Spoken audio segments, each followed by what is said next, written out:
अस्सलाम वालेकुम dear friends. जैसे कि आप जानते हैं कि ईपीआर में जो रजिस्ट्रेशन है अब वो फ्री ऑफ कॉस्ट हो रही है। तो बहुत से दोस्त ये पूछ रहे थे कि ये रजिस्ट्रेशन किस तरह होगी और इसका प्रोसेस किस तरह है, तो आज उनके लिए ये वीडियो बनाई है। तो सबसे पहले आपने क्या करना है कि आपने गूगल पे आने के बाद आपने टाइप करना है www.epr.org.pk। तो यहाँ पे ये टाइप करने के बाद आपके लोगों के पास जो सबसे ऊपर वेबसाइट आएगी, वेबसाइट का नेम लिखा है। वेबसाइट का नेम लिखने के बाद जो हमारे पास सबसे पहली वेबसाइट आएगी वही ऑफिशियल ईपीआर की वेबसाइट है। तो ये देखें, ये हमारे पास ईपीआर की वेबसाइट आ गई जो मैंने टाइप किया यहाँ पे www.epr.org.pk। तो ओपन होने के बाद कुछ इस तरह का इंटरफेस आएगा। अभी ये लोड हो रहा है। तो यहाँ पे देखें, ये ईपीआर का डैशबोर्ड है।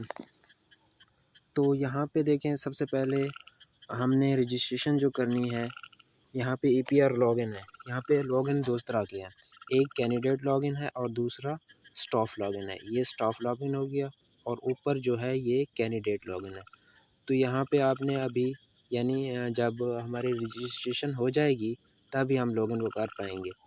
अब हमने क्या करना है कि रजिस्ट्रेशन करनी है। तो इसके लिए देखें, यहाँ पे ये रजिस्ट्रेशन का ऑप्शन नज़र आ रहा है आप लोगों को। तो यहाँ पे आपने क्लिक करना है। तो यहाँ पे हमारे पास दो तरह के ऑप्शन आएंगे, एक ऑनलाइन का और एक बाज़रिया डाक का। तो हम यहाँ पे क्या कर रहे हैं, ऑनलाइन रजिस्ट्रेशन कर रहे हैं। तो यहाँ पे ऑनलाइन पे क्लिक करते हैं। तो यहाँ पे हमने देखें आ गए हैं। तो देखें नीचे यहाँ पे रजिस्टर नाउ का ऑप्शन आ रहा है, यहाँ पे हमने क्लिक करना है। क्लिक करने के बाद अब ये आपसे डाटा मांगेगा। नंबर 1 जो है हमारे पास प्रोफेशनल जो पर्सनल जो हमारा डाटा है वो देना पड़ेगा। नंबर 2 पे हमारे पास यहाँ पे एकेडमिक जो करियर होगा हमारे पास उसकी सर्टिफिकेट यहाँ पे अटैच करनी होगी। नंबर 3 पे हमारे पास जो एक्सपीरियंस होगा, कोई भी जॉब एक्सपीरियंस है वहाँ पे वो अटैच करना होगा। लास्ट नंबर पे हमारे पास नंबर 4 पे जो है वो पेमेंट प्रूफ है। पेमेंट प्रूफ मतलब जो हमने ईपीआर को कोई पेमेंट करनी है तो उसका जो प्रूफ है वो लास्ट में नंबर 4 पे दिया जाएगा। तो पहला हमारे पास जो स्टेप है वो पर्सनल जो हमारी इंफॉर्मेशन है, यानी पर्सनल जो डाटा हमारा हो गया वो देना है। तो हमारे पास सबसे पहले यहाँ पे देखें, अपलोड अ फ़ोटो। यहाँ पे अपनी कोई नई जो हमारी पिक्चर है वो देनी है। यहाँ पे सिलेक्ट करते हैं choose a file. Choose a file पे सिलेक्ट करने के बाद हमारे पास जो गैलरी में पिक्चर्स होंगी वो आ गई। फॉर एग्ज़ाम्पल यहाँ पे मेरे पास ये पिक्चर खड़ी हुई है, इसको मैं सिलेक्ट कर लेता हूँ। तो ये देखें, ये आ गई हमारे पास, इसको हम लगा देते हैं। ठीक है। नंबर 2 पे हमारे पास फुल नेम जैसा कि CNIC पर होना चाहिए। तो यहाँ पे मैं अपना नाम लिखता हूँ शफ़ात रसूल, ये आ गया। इसके बाद है नंबर 2 पे फादर नेम। तो आपने अपने अब्बू का नाम देना है। यहाँ पे मैंने अपने अब्बू का नाम दे दिया। यहाँ पे आपने अपना CNIC नंबर लिखना है। ये मैं जल्दी जल्दी अपना जो डाटा है वो पुट करते जा रहा हूँ। इस तरह आप लोगों ने भी अपनी जो पर्सनल इन्फॉर्मेशन है यहाँ पे देनी है। तो आगे देखें, यहाँ पे डेट ऑफ बर्थ है। यहाँ पे जो आपकी डेट ऑफ बर्थ है वो देनी है। यहाँ पे सिलेक्ट कर लेते हैं। देखें यहाँ पे, ये देखें ये आ रहा है कि ये जो account already registered against this CNSC, मतलब जो मेरा तो अकाउंट बना हुआ है। तो यहाँ पे ये कह रहा है कि इस जो शनाख्ती कार्ड पे है वो ऑलरेडी अकाउंट बना हुआ है। तो यहाँ पे हम कोई सपोज़ और लिख लेते हैं शनाख्ती कार्ड नंबर। तो यहाँ पे हमारे पास देखें, ये एक नंबर मेरे पास खड़ा हुआ है, इसको हम लिख लेते हैं। फॉर एग्ज़ाम्पल आप यहाँ पे अपना देना है, अपना जो भी आपका शनाख्ती कार्ड नंबर है वो देना है। यहाँ पे देने के बाद आपने आगे जो है वो लिखनी है। यहाँ पे ये मैं ऐसे ही एक नंबर डाल रहा हूँ। आगे देखें, यहाँ पे डेट ऑफ बर्थ है, डेट ऑफ बर्थ आपने सिलेक्ट करनी है। उसके बाद आपने जेंडर मेल है तो मेल सेलेक्ट करना है, फ़ीमेल है तो फिर फ़ीमेल सेलेक्ट करना है। आगे है डोमिसाइल प्रोविंस, यानी आपका जो डोमिसाइल का वो है सूबा है वो कौन सा है, तो यहाँ पे मेरा पंजाब है, मैं पंजाब सेलेक्ट कर रहा हूँ। और इसी तरह डिस्ट्रिक्ट भी सिलेक्ट करना है, रहीम खान है मेरा, मैं वो कर देता हूँ। यहाँ पे परमानेंट एड्रेस है वो अटैच करना है। सिटी आपकी कौन सी है वो आपने सिलेक्ट करना है। तहसील कौन सी है वो आपने देनी है। इसी तरह डिस्ट्रिक्ट जो है वो दोबारा देना है। इस तरह ये दो ऑप्शन है, आपका इलाका कौन सा है, यानी आप रूरल हैं या मतलब इसका ये होता है कि आप शहरी हैं या देहाती हैं, तो ये आपने सिलेक्ट कर लेना है अपने लिहाज से। यहाँ पे अपना ईमेल एड्रेस देना है। ईमेल एड्रेस देने के बाद यहाँ पे अपना फ़ोन नंबर जो है वो देना है। दूसरा जो है यहाँ पे भी फ़ोन नंबर देना है। 2 नंबर देने हैं आपने जो एक्टिव हों, वही नंबर देने हैं आप। आगे है रिलीजन, आपका जो मज़हब है वो कौन सा है, मुस्लिम है या नॉन मुस्लिम, वो सिलेक्ट करना है। Are you government employee, yes और नो, अगर आप हैं तो येस करें, नहीं तो नो। यहाँ पे retired government employee, no. Disability है तो वो आपने करनी है। यहाँ पे कोई डिसेबिलिटी नहीं थी, नो कर दें। मैरिटल स्टेटस, यहाँ पे आप शादीशुदा हैं या गैर शादीशुदा हैं, ये सिलेक्ट करना है। पोस्टल एड्रेस, जो आपका पोस्टल एड्रेस हो वो अटैच कर दें। हाइट आपकी कितनी है, 5 फीट एंड जितनी भी है वो आपने यहाँ पे अटैच करनी। चेस्ट कितनी है वो भी आपने दे देनी है। वेट कितना है आपका, वेट वो भी लिख देना है। आगे क्या करना है, नेक्स्ट पे क्लिक कर दें। नेक्स्ट पे क्लिक करने के बाद यहाँ पे देखें हमारे पास ये दूसरा ऑप्शन शो हो रहा है। यहाँ पे आपने क्या करना है, अपना एकेडमिक जो आपकी सर्टिफिकेट्स हैं, जो आपने क्वालिफ़िकेशन हासिल की हुई है वो अटैच करनी है। तो यहाँ पे सबसे पहले है हमारे पास मैट्रिक, इसी तरह मैट्रिक, और यहाँ पे आपने पासिंग ईयर जो है वो कब आपने पास किया था, टोटल मार्क्स कितने थे वो लिखने हैं, आपने कितने हासिल किए वो लिखने हैं। ग्रेड डिवीजन ये क्या होगी, फर्स्ट होगी, सेकंड होगी या थर्ड, या कौन सी डिवीजन थी, ये आपने अटैच करना है। इंस्टीट्यूट नेम ये लिख देना है। अब फिर जो भी आपने जितना भी आपकी क्वालिफ़िकेशन है आप ऐड कर सकते हैं। मतलब यहाँ पे आप मैट्रिक हो गया, इसी तरह इंटरमीडिएट हो गया, बैचलर हो गया, और मास्टर हो गया, एमफिल हो गई, पीएचडी डिग्री हो गई, जितनी भी आपकी क्वालिफ़िकेशन होगी आप उस लिहाज से अटैच करते जाएंगे। यहाँ पे पुट करने के बाद आपने नेक्स्ट कर देना है। नेक्स्ट करने के बाद यहाँ पे आपने क्या करना है, ये भी एक सिलेक्ट कर लेना है कि आपका जो रिलेवेंट फील्ड ऑफ एम्प्लॉयमेंट है वो कौन सी है। वो आप कोई भी चूज़ कर सकते हैं, इसका कोई मसला नहीं है। इसको करने के बाद अब तीसरे नंबर पे हम आ गए हैं जॉब, यानी एक्सपीरियंस के जो है हमारे पास वहाँ पे आ गए हैं। तो सबसे पहले हमारे पास डेजिग्नेशन है, यानी आपके पास कौन सा ओहदा था जब आप जॉब करते थे। तो आप कहीं पे अगर टीचिंग की है, कोई जॉब की है, तो वो लिख लेना है। यहाँ पे उस यानी इदारे का नाम लिखना है जहाँ पे आप पढ़ाते रहें, ठीक है, यानी पढ़ाते रहें, जहाँ पे भी आप जो भी काम करते रहें वो उस इदारे का नाम लेना है। इसके बाद आपने यहाँ पे सेक्टर जो है वो प्राइवेट था या गवर्नमेंट था वो आपने सिलेक्ट कर लेना है। बाद में यहाँ पे देखें डेट फ्रॉम, यानी कब से आपने वहाँ काम स्टार्ट किया है। तो यानी जिस डेट को आपने काम स्टार्ट किया हो वो सिलेक्ट कर लेनी है। फिर आगे टू डेट, यानी कब तक आपने काम किया है।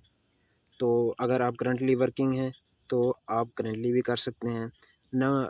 यहाँ पे आगे है उसके बाद यहाँ पे ईयर ऑफ एक्सपीरियंस, यानी कितने साल का आप लोगों को तजुर्बा है, तो यहाँ पे वो सिलेक्ट करना है। करंटली वर्किंग, यानी आप अभी भी वो काम कर रहे हैं या नहीं कर रहे, वो आपने सिलेक्ट कर लेना है। यहाँ पे यस कर लें या नो कर लें। इसके बाद आगे आ जाता है नेक्स्ट ऐड मोर, यानी यहाँ पे आपके पास ऐड मोर का ऑप्शन ये देखें ऊपर डिलीट है, इसको डिलीट भी कर सकते हैं। और यहाँ पे देखें ये ऐड मोर, यानी इसके अलावा अगर आपके पास कोई और एक्सपीरियंस है वो भी आप ऐड कर सकते हैं। नेक्स्ट चलते हैं। नेक्स्ट हमारे पास लास्ट स्टेप है। अब यहाँ पे हमने जो फ़ीस है वो हमने सबमिट कर पे करके जो उसका प्रूफ है वो हमने अटैच करना है। यहाँ पे देखें आर यू डिसेबल, अगर आप डिसेबल हैं तो यस पे क्लिक करें, नहीं तो नो पे क्लिक करें। जो डिसेबल पर्सन है उनके लिए भी रजिस्ट्रेशन का यही तरीक़ाकार है और जो नॉन डिसेबल पर्सन है उनके लिए भी एक ही तरीक़ाकार है। नीचे देखें registration charges free of cost. जो हमारी देखें ईपीआर ने पहले जो रजिस्ट्रेशन करी रखी थी उसमें जो फ़ी पे करनी थी वो 730 रुपीज़ हर बंदे को पे करनी थी। लेकिन अब जो उन्होंने ये नया मैकेनिज़्म निकाला है तो इसमें जस्ट आपने सिर्फ रजिस्ट्रेशन करनी है, वो भी फ्री ऑफ कॉस्ट। लेकिन नीचे देखें advance application processing fee deposit 500 rupees. लेकिन आप लोगों ने 500 रुपये जो हैं वो एडवांस जो प्रोसेसिंग फ़ीस होती है वो जमा करनी पड़ेगी। मतलब जो आप 500 पे करेंगे वो आपके वैलेट में ही आएगा। आप किसी भी अगर जॉब पे अप्लाई कर रहे होते हैं तो वहाँ पे उनकी जो फ़ीस होती है वो आप यहीं से यानी पे कर सकते हैं। फॉर एग्ज़ाम्पल हमारे पास पीपीएससी या एफपीएससी की कोई भी जॉब आती है तो उसका चालान होता है, तो उसका चालान वो यहीं से पे हो जाएगा। मतलब आपके अकाउंट में 500 रुपये पड़े होंगे, आप जब उस पे अप्लाई करेंगे तो वो आपके वैलेट में से 500 रुपये कट जाएंगे। इसका ये फ़ायदा है। इसका यानी ये 500 रुपये जो है ये रजिस्ट्रेशन की फ़ीस नहीं है बल्कि प्रोसेसिंग फ़ीस है जो अप्लाई करते वक्त आप लोगों के काम आएगी। तो ये नहीं कहना कि ये 730 तो वो ख़त्म कर दिया लेकिन 500 रुपये ले रहे हैं। 500 रुपये ये रजिस्ट्रेशन की नहीं है, ये आपकी प्रोसेसिंग फ़ीस है, आपके आगे यानी काम आएगी जहाँ पे आप अप्लाई कर रहे होंगे। तो ये पे करने हैं 500 पे करने के लिए आपने क्या करना है, जो सबसे इजी वे है वो इजी पैसा के थ्रू। इजी पैसा के थ्रू आप जाएंगे, इजी पैसा ऐप में वहाँ पे आपने फ़ीस पे करनी है। अगर इसका तरीका नहीं आता तो मैं इसके लिए एक अलग सी वीडियो बना के वो भी आप लोगों को सेंड कर देता हूँ। तो यहाँ पे इजी पैसा में जाके आपने ईपीआर सर्च करना है। ईपीआर सर्च करने के बाद ये फ़ीस लिखनी है 500 रुपये और पे कर देनी है। पे करने के बाद अब यहाँ पे है refer by EPR staff member, यानी आपको किसी स्टाफ मेंबर ने रेफ़र किया है या नहीं। तो यहाँ पे रेफ़र करने वाला अगर कोई आपका स्टाफ मेंबर यानी जिस तरह मैं हूँ, मैं आपको रेफ़र कर रहा हूँ कि आप मेरे थ्रू जो है वो रजिस्टर हो जाएं, तो आपने यहाँ पे ऑटो सुगेस्ट पे सिलेक्ट करना है। तो ऑटो सेलेक्ट पे जब करेंगे तो आपके पास ईपीआर स्टाफ मेंबर जो होंगे वो आ जाएंगे। ठीक है, इसी तरह मेरा नाम भी आ जाएगा। अगर आप डिस्ट्रिक्ट रहीम यार खान के हैं तो आप लोगों के पास मेरा नाम आ रहा होगा, आपने मुझे सिलेक्ट कर लेना है। अगर आप ऐसे ही कर रहे हैं यानी किसी को रेफ़र नहीं बना रहे तो आपने यस पे क्लिक करना है। तो जितने भी यानी वो होंगे स्टाफ मेंबर होंगे वो आ जाएंगे। ऊपर जो है ऑटो सुगेस्ट ऑफिसर यानी कोई भी ऑफिसर आ सकता है अगर फर्स्ट वाले ऑप्शन पे आप क्लिक करेंगे।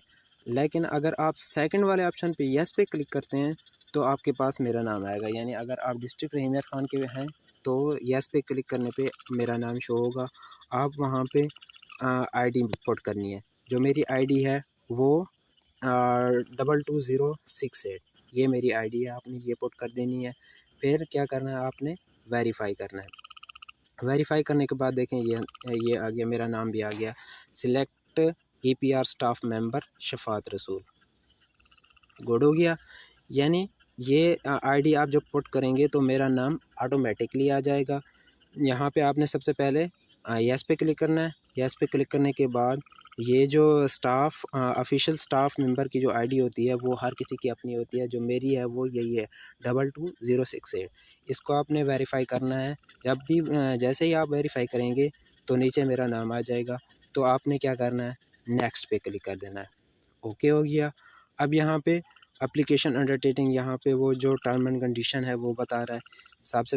उसके बाद आपने क्या करना है, ये टर्म एंड कंडीशन को जो है ये आपने रीड करके टिक कर देना। ओके हो गया। अब नेक्स्ट आपने क्या करना है, एप्लीकेशन सबमिट कर देनी है। यहाँ पे वो कह रहा है do you sure to register with EPR to get service. Yes, हम रजिस्टर होना चाहते हैं तो ओके पे क्लिक कर दें। यहाँ पे ओके पे क्लिक करने के बाद देखें जो हमारे पास इंटरफेस आएगा वो कुछ इस तरह से होगा। Registration form successfully submitted to EPR. ठीक है, यहाँ पे यानी जो हमारी एप्लीकेशन है वो सबमिट हो गई है, जो हमारे पास रजिस्ट्रेशन है वो कंप्लीट हो गई है। ठीक है, ये था प्रोसेस का तरीक़ाकार। यहाँ पे आप देखें नीचे जो है यहाँ पे लॉगिन CNIC, आप जब लॉगिन करेंगे तो उसके लिए आपको ये चीज़ याद रखनी होगी, अपना स्नैश कार्ड नंबर देना होगा और लॉगिन पासवर्ड। यहाँ पे जो देखें लॉगिन पासवर्ड वो जनरेट हुआ है, वो ये है 307848। यहाँ पे यानी ये आप लोगों के पास भी आएगा, वो अपना आप लोगों का मुख्तलिफ ही होगा। तो आपने इसको याद रखना है और इसी के थ्रू ही आपने लॉगिन करना है। तो आई होप आप लोगों को ये रजिस्ट्रेशन जो है वो समझ आ गई होगी। अगर समझ आ गई है, वीडियो अच्छी लगी है तो लाइक करें, शेयर करें और अपने दोस्तों के साथ भी शेयर करके उनको भी ये बता सकते हैं। और आपसे रिक्वेस्ट लास्ट में यही करना चाहूँगा कि प्लीज़ मेरे यूट्यूब चैनल को भी सब्सक्राइब कर दें। थैंक यू, जज़ाकल्लाह।